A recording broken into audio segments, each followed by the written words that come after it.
Hello guys, welcome to Victory Studies. నా పేరు Vijay Kumar. Okay guys, exercise 3.1లోని ఫోర్త్ ప్రాబ్లం అనమాట. ఓకే గైస్, మీకు ప్రతి ఒక్క ఆన్సర్ కావాలంటే విక్టరీ స్టడీస్ అని ఇన్స్టాగ్రామ్లో టైప్ చేయండి, మీకు అవైలబుల్గా ఉన్నాయి. ఓకే గైస్, ప్రాబ్లంలోకి వెళ్ళిపోదాం. ఓకే, చెప్తున్నా మ్యాథ్స్ రావాలంటే పర్ఫెక్ట్గా క్వశ్చన్ వినండి, మీకే క్లారిటీగా అర్థమవుతుంది. ఓకే, ఇక్కడ చూడండి, ఎక్సర్సైజ్ 3.1లోని fourth problem. Which of the following pair of linear equations are consistent inconsistent? If the consistent obtain the solution graphically. ఇక్కడ క్వశ్చన్ అర్థం చేసుకోండి. ఇక్కడ విచ్ ఆఫ్ ది అంటే మొత్తం దీంట్లో మొత్తం 4 ప్రాబ్లమ్స్ ఉన్నాయి. ఇక్కడ ఫస్ట్ ప్రాబ్లం అనమాట. Okay, linear equations are consistent inconsistent. Consistent అంటే ఏంది? కలుసుకోవడం, కలవకపోవడం. ఓకే, అర్థమైందా? ఇప్పుడు చూడండి, కన్సిస్టెంట్ అనుకో మనం ఖచ్చితంగా, ఇక్కడ చూడండి, కన్సిస్టెంట్ అయిందనుకో మనం ఖచ్చితంగా దానికి గ్రాఫ్ గీయాలంట, లేదంటే గ్రాఫ్ గీయక్కర్లేదు. ఓకే, అర్థమైందా? ఇక్కడ చూడండి, ఫస్ట్ క్వశ్చన్ వచ్చేసి x + y = 5. And second equation 2x + 2y = 10. చెప్పిన కదా, స్టెప్స్ వారీగా రాసుకుంటూ కూడా ఈజీగా క్లియర్ గా అర్థమవుతుంది. ఓకే, ఇక్కడ చూడండి, solution given the pair of linear equations. Okay, pair of linear equations ఏమొచ్చినాయి ఇక్కడ మనకి? x + y = 5 కదా. సెకండ్ ఇది 2x + 2y = 10. ఈక్వేషన్ 1, ఈక్వేషన్ 2 కదా. ఇప్పుడు కంపేర్ చేసుకోవాలా దేంట్లోకి? అసలు కన్సిస్టెంటా ఇన్కన్సిస్టెంట్ అని ఎలా తెలుసుకుంటాం? ఫస్ట్ అవి ఏ లైన్స్ కనుక్కోవాలి. అంటే a1/a2, b1/b2, c1/c2 చేయాలి. ఓకే, అప్పుడు చేసినప్పుడు నీకు ఇది కరెక్ట్ వస్తుంది అనమాట. ఓకే, అర్థమైందా? Okay, first comparing a1, a2 = b1, b2, c1/c2. Okay, compare చేద్దాం. ఇక్కడ ఎక్స్ పక్కన ఏం లేదంటే ఏమన్నట్టు? కోఎఫిషియంట్ తీసుకోవాలి మనం. ఓకే, ఎక్స్ కోఎఫిషియంట్ తీసుకోవాలి. ఎక్స్ పక్కన ఏం లేదంటే ఏమన్నట్టు? 1 అన్నట్టు. అంటే x + y - 5 = 0. సెకండ్ది 2x + 2y - 10 = 0. ఇప్పుడు కంపేర్ చేద్దాం. ఓకే, ఇది a1, a2, b1, b2, c1, c2. Okay, ఇక్కడ చూడండి, a1 ఎంత మనకి? ఏం లేదంటే 1 అన్నట్టు, బై a2 ఎంత? 2 = b1 ఎంత? 1, b2 ఎంత? 2 = c1 ఎంత? -5. మైనస్ ఉన్నప్పుడు ఖచ్చితంగా నువ్వు డినోట్ చేయాలి. ఓకే, అర్థమైందా? -10 క్యాన్సిలేషన్ జరుగుతుందా? క్యాన్సిలేషన్ జరుగుతుంది. 5 1 జా మైనస్ క్యాన్సిల్ చేసిన 5 1 జా 5 2 జా. ఇక్కడ చూడండి, అన్ని ఈక్వల్ వచ్చినాయి కదా. ఏంటి? అన్ని ఈక్వల్ వచ్చినాయి. అంటే ఇప్పుడు ఏమని రాయొచ్చు? 1/2 = 1/2 = 1/2. దీన్ని కంపేర్ అసలు ఇలా అన్ని ఈక్వల్ వస్తే ఏంటది? కన్సిస్టెంట్ లైన్స్ కదా. కన్సిస్టెంట్ అంటే ఖచ్చితంగా కలుసుకుంటాయి. ఇలా అన్ని ఈక్వల్ వస్తే మీరు అందుకే ఈ క్వశ్చన్ కానివ్వండి, ఈ మెథడ్ కానివ్వండి, మీకు తెలియాలి అంటే ఖచ్చితంగా ఇంట్రడక్షన్ పార్ట్ 2 చూడండి. క్లియర్ గా ఓన్లీ గ్రాఫికల్ గురించి ఎక్స్ప్లెయిన్ చేయడం జరిగింది, మీకు క్లియర్ గా అర్థమవుతుంది. ఇంట్రడక్షన్ పార్ట్ 2 చూడండి, పేర్ of linear equation in 2 variables. Okay, ఇప్పుడు అన్ని ఈక్వల్ అయినా అంటే ఇప్పుడు ఏమని రాయొచ్చు? a1/a2 = b1/b2 = c1/c2 కదా. ఇలా అన్ని అయినాయంటే కన్సిస్టెంట్. అంటే ఇప్పుడు మనం ఏమని రాయొచ్చు? వీటికి కన్సిస్టెంట్ అని రాయొచ్చు. కన్సిస్టెంట్. ఓకే, అర్థమైందా గైస్? కన్సిస్టెంట్ రాసినాం. ఇలా కన్సిస్టెంట్ వచ్చిందంటే ఖచ్చితంగా మనకి ఇన్ఫినిటీ మినీ సొల్యూషన్, అంటే ఒక డిపెండెంట్ లైన్స్ అనమాట. కన్సిస్టెంట్ అయింది కదా, ఇప్పుడు అన్ని ఈక్వల్ వచ్చిన ఒక డిపెండెంట్ లైన్స్, అంటే ఒకదాని మీద ఒకటి ఏర్పడుతుంది అన్నమాట ఈ లైన్. ఇలా ఏర్పడినప్పుడు మొత్తం గ్రాఫికల్ మనం ఒక ఈక్వేషన్ అంటే గ్రాఫ్ మీద ఒక లైన్ గీద్దామని అంటే ఒకదాని మీద ఒకటి టచ్ అవుతుంది. ఓకే, అర్థమైందా? మీకు ఫస్ట్ వీటి సొల్యూషన్ కనుక్కున్న తర్వాత గ్రాఫ్ గీయడం జరుగుతుంది. ఓకే, ఫస్ట్ వీటికి సొల్యూషన్ కనుక్కుంది అంటే ఇది కన్సిస్టెంట్ అయింది. కన్సిస్టెంట్ అయింది అనుకో, అది నీకు ఖచ్చితంగా గ్రాఫ్ వస్తుంది. ఇన్కన్సిస్టెంట్ అయిందంటే అసలు గ్రాఫ్ రాదు. అర్థమైందా? ఓకే, ఇప్పుడు కన్సిస్టెంట్ అయింది కాబట్టి మనకి ఖచ్చితంగా గ్రాఫ్ వస్తుంది. ఓకే, గ్రాఫ్ గీద్దాం. ఫస్ట్ ఈక్వేషన్ తీసుకోండి. ఇక్కడ చూడండి, ఈక్వేషన్ 1 అని. ఈక్వేషన్ 1. ఓకే, ఈక్వేషన్ 1 మనం సేమ్ y ని ఇటు పక్క పెట్టుకోవాలి రైట్ సైడ్, తర్వాత మొత్తం గ్రాఫ్ గీసుకుంటూ వెళ్ళాలి. ఓకే, x + y - 5 మనకు y వాల్యూ కావాలి కాబట్టి ఇక్కడ చూడండి ఏం చేస్తాం? ప్లస్ ఇది అవతల పంపించేస్తాం. ఓకే, అంటే y = 5 - x. ఇది ప్లస్ మైనస్ చేసిన అవతలకి పోతే ప్లస్, ఇది ప్లస్ చేసిన కాబట్టి అవతలకి పోతే మైనస్. అంటే ఇప్పుడు మనం దీనికి గ్రాఫ్ గీయాలి. Second equation 2. ఓకే, ఈక్వేషన్ 2 చూడండి. ఈక్వేషన్ 2 ఏముంది? 2x + 2y - 10 = 0. -10 అవతలకి పోతే ఏమవుతుంది? +10 అవుతుంది. ఓకే, ఇక్కడ చూడండి, 2y = +10 ఇది మైనస్ ప్లస్ చేసిన అవతల పోతే ఏమవుతుంది మైనస్ అవుతుంది. ఓకే అంటే y equal to 10 minus 2x/2 అవుతుంది. ఓకే ఈ వాల్యూతో ఇప్పుడు ఈ వాల్యూతో మనం ఏం చేయాలా సొల్యూషన్స్ కనుక్కోవాలి. ఓకే గ్రాఫికల్ సొల్యూషన్ కనుక్కున్న తర్వాత మనం ఏం చేయాలా గ్రాఫ్ చేయాలి. Okay y equal to 5 minus x comma y. Okay x మనం అనుకోవాలి కాబట్టి x 1 అనుకుంటా నేను. x లో 1 పోతే ఇప్పుడు చూడండి y ఈక్వల్ టు 5 మైనస్ 1 5 లో కల్లా 1 పోతే ఎంత 4 అంటే ఇప్పుడు చూడండి x 1 అనుకుంటే y వాల్యూ ఎంత వచ్చింది మనకి 4 వచ్చింది అంటే x 4. ఇక్కడ మామూలు నంబర్లు తీసుకోవచ్చు ఎందుకంటే ఇక్కడ డివైడ్ లో ఉంది అనుకో మనకి న్యూమరేటర్ ఖచ్చితంగా 2 తో డివిజిబుల్ అయ్యేటట్టు తీసుకోవాలి. ఓకే ఇక్కడ మనకి ఇక్కడ బై లో ఏం లేదు కాబట్టి మామూలుగా ఎలా తీసుకున్నా పర్లేదు ఏ నంబర్ తీసుకున్నా. ఇప్పుడు x ఈక్వల్ టు 2 అనుకుంటా y ఈక్వల్ టు ఏమవుతుంది అప్పుడు 5 మైనస్ 2 5 లో కల్లా 2 పోతే ఎంత వస్తుంది ఆన్సర్ 3 అంటే 3. ఇక్కడ అప్పుడు x బదులు 2 అనుకుంటే y వాల్యూ ఎంత వచ్చింది 3 వచ్చింది. సేమ్ ఇప్పుడు దీనికి కూడా ఇలానే గ్రాఫ్ గీయాలి. Okay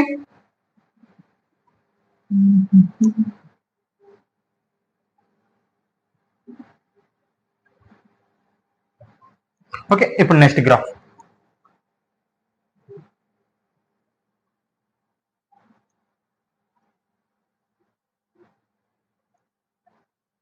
x, y same x y equal ఇక్కడ చూడండి y ఈక్వల్ ఏముంది 10 మైనస్ 2x/2 కదా. ఇక్కడ ఇప్పుడు 1 తీసుకుంది 2 1 జా ఇప్పుడు x బదులు 1 పెడితే ఏమవుతుంది 2 అవుతుంది. 10 లో కల్లా 2 అవుతే ఎంత ఆన్సర్ ఎంత వస్తుంది 8 వస్తుంది.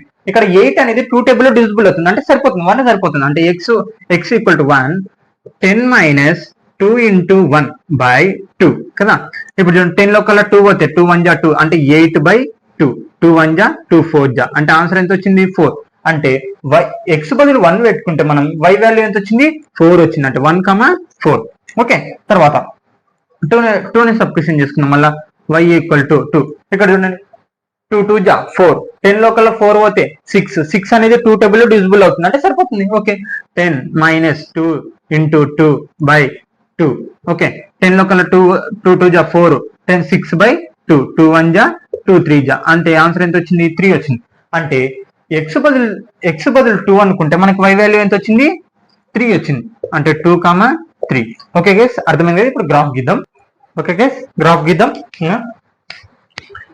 తెలుసుగా ఈ పాయింట్స్ x, y తో మనం గ్రాఫ్ గీయాలి. ఓకే ఇక్కడ చూడండి ఫస్ట్ ఏముంది 1, 4 ఉంది. ఓకే 1, 4 x యాక్సిస్ ఇది y యాక్సిస్ ఇది 1, 4. ఓకే తర్వాత 1, 4 తర్వాత 2, 3 ఓకే 2, 3 ఓకే 2, 3 ఇక్కడ చూడండి రెండో ఈక్వేషన్ కూడా 1, 4 2, 3 అంటే మళ్ళీ ఇక్కడనే పాయింట్స్ వస్తుంది కదా అర్థమైందా. ఇప్పుడు దీన్ని స్ట్రైట్ లైన్ చేద్దాం.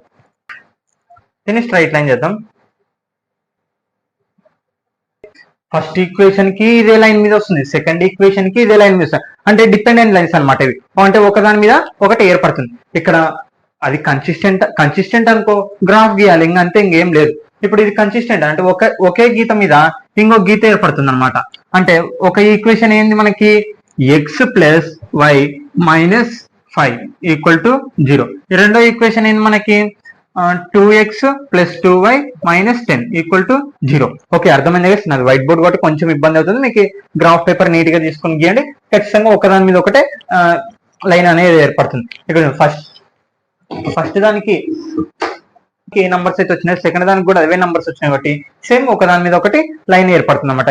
వీటిని డిపెండెంట్ లైన్స్. ఓకే దీనికి ఎన్ని సొల్యూషన్స్ అంటే ఇన్ఫినిటీ మెనీ సొల్యూషన్స్. మనకి ఇంటర్సెక్ట్ అయితే ఎక్కడైతే ఇంటర్సెక్ట్ అవుతుందో అక్కడ మన సొల్యూషన్ అని మాట్లాడుకున్నాం దాంట్లో. కానీ ఇప్పుడు ప్రతి గీతం మీద ఇంటర్సెక్ట్ అవుతుంది అంటే లైన్ మీద లైన్ ఏర్పడుతుంది అంటే ఇన్ఫినిటీ మెనీ సొల్యూషన్. మనం ఎన్ని ఆన్సర్లు ఉన్నాయో వీటికి చెప్పలేమన్నమాట. ఓకే అర్థమైంది. మీరు ఏ ఆన్సర్ అయినా సబ్స్టిట్యూషన్ చేయండి అది కరెక్ట్ 0 చూపిస్తుంది. ఓకే అర్థమైంది. Okay guys second question. Okay ఇక్కడ చూడండి అంటే ఫోర్త్ దాంట్లోనే సెకండ్ ప్రాబ్లం అనమాట. మీకు అందరికి టెక్స్ట్ బుక్స్ ఉంటాయి కాబట్టి క్లియర్ గా చూసుకోండి ఒకసారి. ఓకే గైస్ ప్రాబ్లం సేమ్ ఇందాకలకనే ఇది కన్సిస్టెంట్ అనుకోండి గ్రాఫ్ గీయాలి, ఇన్కన్సిస్టెంట్ అనుకో గ్రాఫ్ గీయక్కర్లేదు. ఓకే ఇక్కడ చూడండి సరే given the solution given the pair of linear equations, okay ఇక్కడ చూడండి x minus y equal to 8 కదా, తర్వాత ఇక్కడ 3x minus 3y equal to 16.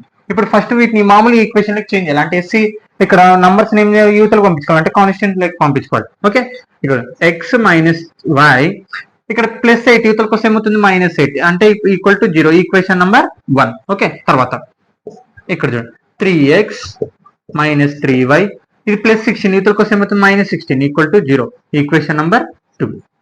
1 అయిపోయింది, 2 అయిపోయింది. ఇప్పుడు ఏం చేయాలి?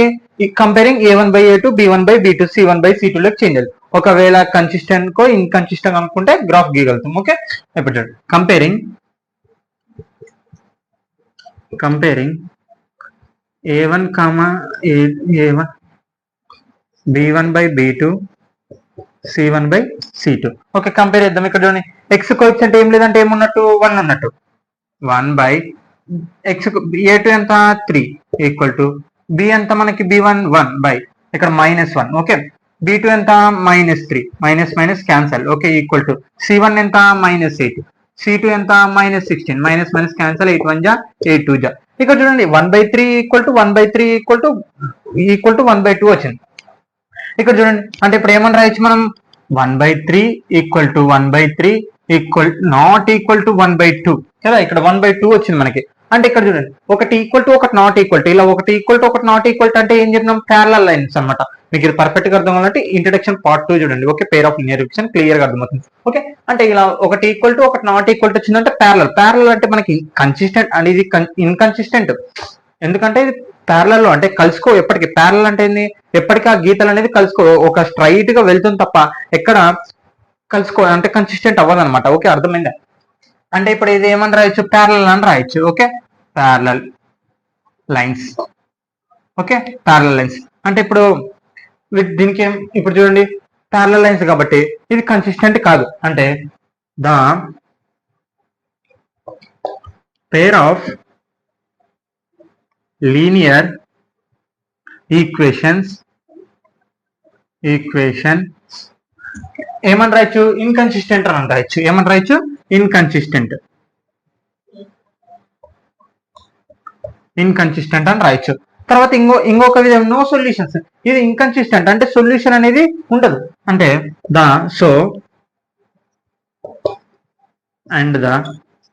So the pair of linear equations as no solutions. అర్థమైందా గైస్? దీనికి మనకి ఇన్కన్సిస్టెంట్ కాబట్టి అంటే కలుసుకో కాబట్టి దీనికి సొల్యూషన్స్ ఉంటాయి, అంటే గ్రాఫ్ కూడా రాదు. ఓకే గైస్ అర్థమైంది కదా? Okay guys third problem. Okay guys third problem ఇక్కడ చూడండి సేమ్ అలాగనే రాసుకోవాలి. Given the pair of linear equations.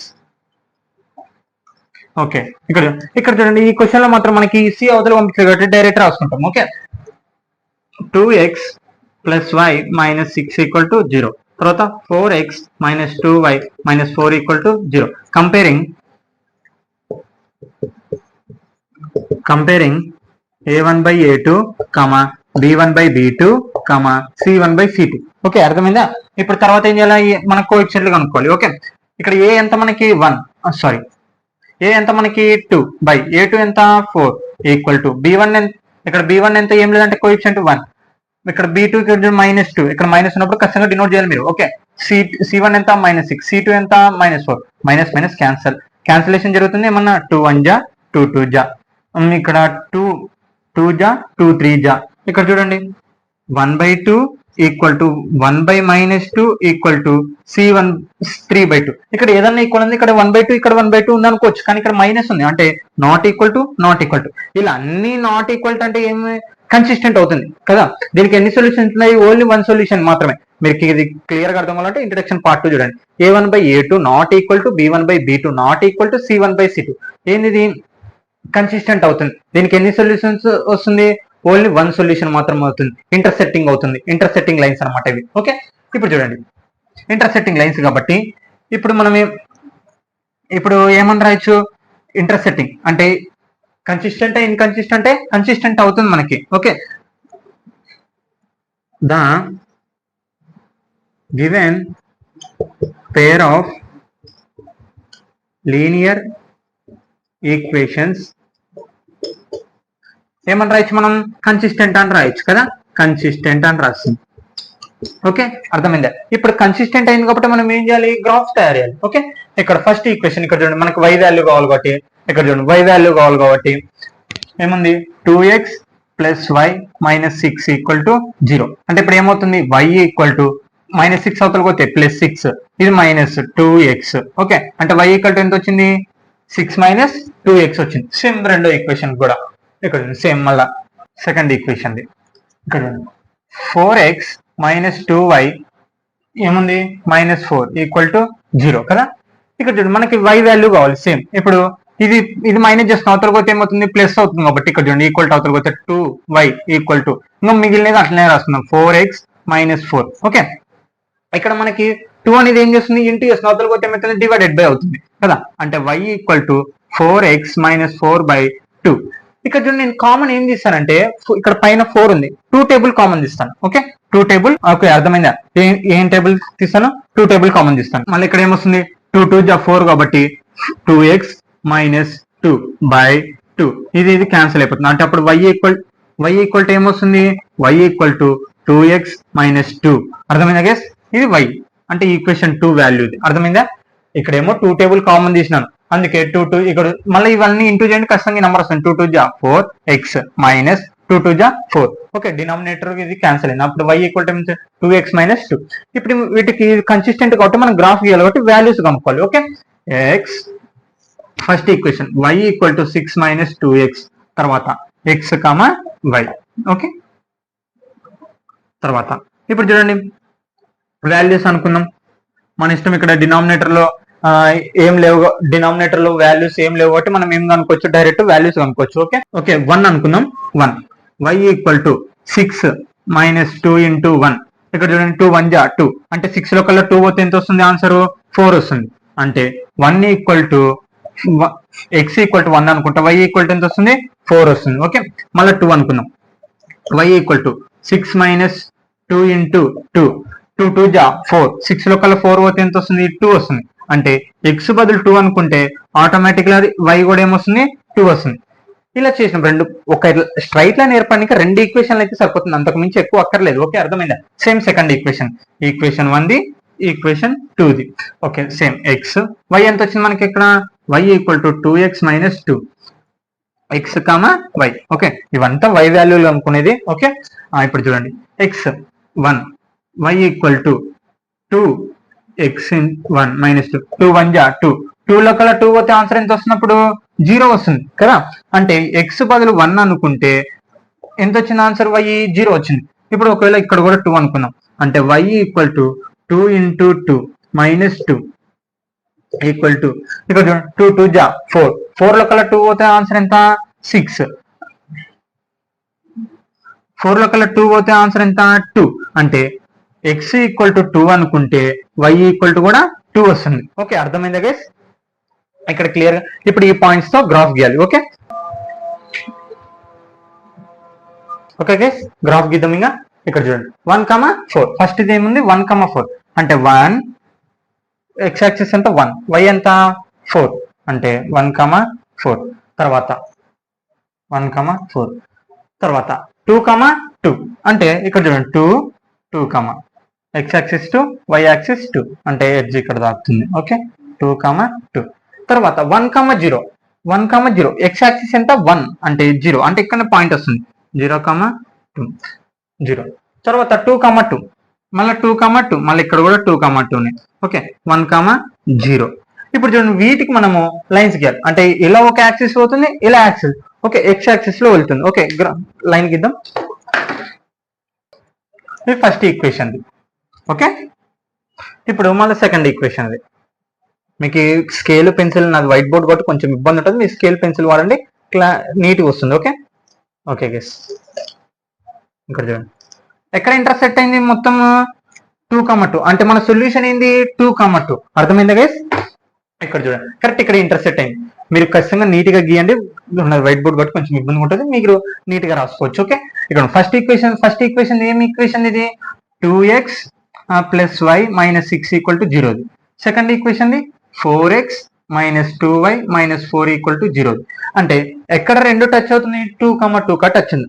అంటే the pair of linear equation solution ఏంది ఈ ఈక్వేషన్స్ ది. అంటే ఇప్పుడు ఏమని రాయొచ్చు, given the pair of linear equations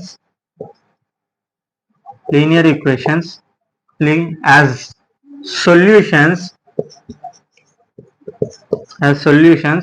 x = 2 కదా, y = ఏమొస్తుంది 2. అంటే నువ్వు x బదులు ఈ 2, y బదులు ఈ వాల్యూ సబ్స్టిట్యూషన్ చేసినావు అనుకో, దీంట్లో ఖచ్చితంగా 0 వస్తుంది. కావాలంటే ట్రై చేసి చూడండి. ఇప్పుడు x బదులు 2 అనుకోండి, ఎంత ఇక్కడ 2, 2 2 జా 4, y కూడా ఏమవుతుంది 2, 4 ఒక 2 ఏమవుతుంది 6, 6 లో 6 పోతే 0 వచ్చిందా. ఓకే, సెకండ్ దానికి కూడా 4 × 2, 4 2 జా 8. ఇక్కడ చూడండి 4 ఇక్కడ 2 వస్తుంది, 2 2 జా 4, 8 లో 4 పోతే ఎంత వస్తుంది ఆన్సర్ 4 వస్తుంది. మళ్ళీ 4 లో 4 పోతే 0 వచ్చిందా. అంటే ఎక్కడైతే ఇంటర్సెక్ట్ అవుతుందో నీకు అవే మీ సొల్యూషన్ అనమాట. ఓకే, అర్థం. ఇందాక ప్రాబ్లం లో మనము అక్కడ టచ్ కాలేదు, అసలు గ్రాఫ్ రాదు, దానికి సొల్యూషన్స్ ఇక్కడ ఇంటర్సెక్ట్ అవుతుంది. అంటే ఓన్లీ వన్ సొల్యూషన్ వస్తుంది కాబట్టి given the pair of linear equation solutions x = 2, y = 2. Okay okay guys, last problem అనమాట, అంటే 4th క్వశ్చన్ లోనే లాస్ట్ ప్రాబ్లం. ఓకే గైస్, ఇక్కడ చూడండి మళ్ళా సేమ్ అలాగనే రాసుకోవడం, కన్సిస్టెంట్ ఇన్కన్సిస్టెంట్ అనుకోవడం. Okay, given the pair of linear equations, ఇక్కడ చూడండి 2x - 2y - 2 = 0, 4x - 4y - 5 = 0. అంటే ఇప్పుడు కంపేర్ చేసుకోవాలి కదా same. Okay, comparing a1/a2, b1/b2, c1/c2. Okay, ఇప్పుడు కంపేర్ చేసుకుందాం. ఇక్కడ కంపేర్ చేసుకుంటే a ఎంత మనకి 2 a2 ఎంత 4 = b ఎంత b1 -2, మైనస్ ఉన్నప్పుడు నోట్ చేయాలి, -4 = ఇక్కడ -2 -5, ఇక్కడ మైనస్ క్యాన్సల్, మైనస్ క్యాన్సల్. ఇప్పుడు ఏం 2/4 = 2/4 = 2/5. అంటే ఒకటి ఈక్వల్ అయింది, ఒకటి నాట్ ఈక్వల్. ఇలా వచ్చిందంటే ఏంది నో సొల్యూషన్స్, ఇది ఇన్కన్సిస్టెంట్. అంటే కలుసుకో, వీటికి ఏ లైన్స్ వస్తాయండి ప్యారలల్ లైన్స్ వస్తుంది. అంటే ఏమని రాయొచ్చు ప్యారలల్ లైన్స్ అని రాయొచ్చు. ఓకే, అంటే ఇప్పుడు ఈక్వేషన్ ఏమని రాస్తాం, therefore the pair of linear equations as no solutions, okay guys, అంటే ఇలా నో సొల్యూషన్స్ అంటే ఏమని రాయొచ్చు, so the pair of linear equations consistent inconsistent. Okay, inconsistent అని రాస్తాం. ఓకే, అర్థమైందా గైస్? ఇది మనకి అన్ని ఒకటి ఈక్వల్ టు ఒకటి నాట్ ఈక్వల్ టు వచ్చింది కాబట్టి ప్యారలల్ లైన్స్, ఇవి ప్యారలల్ లైన్స్ కాబట్టి దీనికి నో సొల్యూషన్. ఎందుకు నో సొల్యూషన్, ఇన్కన్సిస్టెంట్, ఇవి కలుసుకో, ఎప్పుడు స్ట్రైట్ గా వెళ్తుంది. ఓకే గైస్, అర్థమైందా?